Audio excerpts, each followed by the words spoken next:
আমাদের সীমান্ত নিরাপত্তা যে কত দুর্বল। আমরা শুধু ভারতের বিএসএফরা এসে বাংলাদেশের মানুষদেরকে গুলি করতেছে তা না, অথবা সীমান্ত এলাকায় যখন তখন গুলি চালানোর ঘটনা এটা অহরহ ঘটছেই। ৪,৫০০ কিলোমিটার সীমান্ত, সেখানে ঘটনাটা তাও মেনে নিলাম যে আমাদের প্রতিবেশী ভারত অত্যন্ত শক্তিশালী, বিএসএফ এর এই আক্রমণ আমরা কোনোভাবে রুখতে পারিনি। কিন্তু আপনি বোঝেন তো, মিয়ানমারের তাও আপনার সামরিক বাহিনী না, এটা হচ্ছে মিয়ানমারের সশস্ত্র গোষ্ঠী আরাকান আর্মি। আরাকান আর্মির কাছেও আমরা গুলি খাইতে থাকবো? আজকেই ঘটেছে কক্সবাজারের টেকনাফ সীমান্তে, তারা বাংলাদেশের অভ্যন্তরে গুলি করেছে, সেখানে একজন শিশু নিহত হয়েছে এবং কয়েকজন আহত হয়েছে। সীমান্তের কাছাকাছি এলাকায় থাকা অবস্থায় হঠাৎ গুলি বর্ষণের ঘটনা ঘটে, এতে গুলিবদ্ধ হয়ে ঘটনাস্থলেই শিশুটি মারা যায়। আজ এটা তো হলো সীমান্ত এলাকায়। তারপরে জলসীমায় কি হচ্ছে?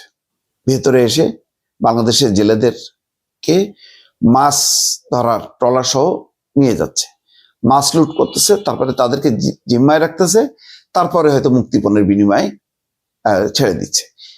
একটার পর একটা ঘটনা ঘটতেছে। আমাদের ওখানে কি নৌবাহিনী নেই? নৌবাহিনীর কাজ কি?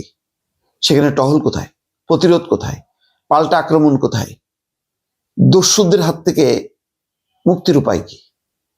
আমরা মিয়ানমারের এই বিদ্রোহী গোষ্ঠীর কে মোকাবেলা করতে ভয় পাই।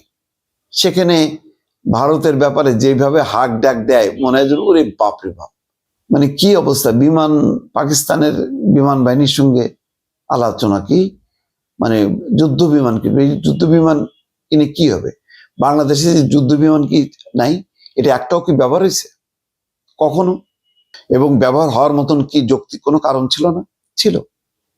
এই যে মিয়ানমারের বিদ্রোহী আরাকান আর্মি, তারা যে অত্যাচার চালাচ্ছে, নির্যাতন চালাচ্ছে, তার বিরুদ্ধে আমাদের অবস্থানটা কোথায়? কোথাও নেই, কিচ্ছু হচ্ছে না। অথচ একসময় আমরা মিয়ানমার বাহিনী, মিয়ানমারের সরকারি বাহিনী আমাদেরকে ভয় পাইত, আমরা কামান দাগাইতাম। আমরা আমাদের ওই মিয়ানমারের সীমান্ত অঞ্চল, জলসীমা বা স্থল টেকনাফ, ওই অঞ্চলেই আমরা নিরাপত্তা দিতে পারি না। সেখানে লম্বা লম্বা কথা বলি, কিন্তু কেন এই মানে একটা সন্তুষ্ট অবস্থা? কেন আমরা বছরের পর বছর মেনে নিচ্ছি? তাকে তো রোহিঙ্গাদের ফেরত পাঠানোর কথা বোধহয় সম্ভবত আমরা ভুলেই গেছি।